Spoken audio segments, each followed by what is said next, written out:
তো বন্ধু আবার ফিরে এলাম। দেখো কড়াতে তেল দিয়ে দিয়েছি, বাসন টাসন মেজে আমি কিন্তু গ্যাসটা মুছে নিয়েছি। আর এখানে পুঁই শাক কেটে রেখেছি, চচ্চড়ি করা হবে। তো আমি তেলের মধ্যে 5 ফোড়ন আর লঙ্কা ফোড়ন দিয়ে দিয়েছি। এবার ঘর মুছতে যাবো এটা বসিয়ে।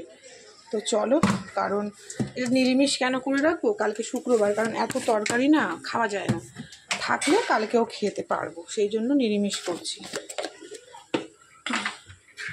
তো চলো আমি সবজিগুলো কিন্তু ছেড়ে দিই।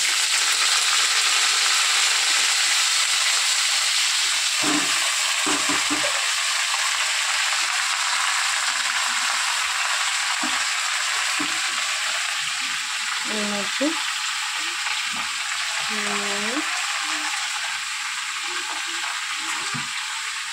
আর হলুদ,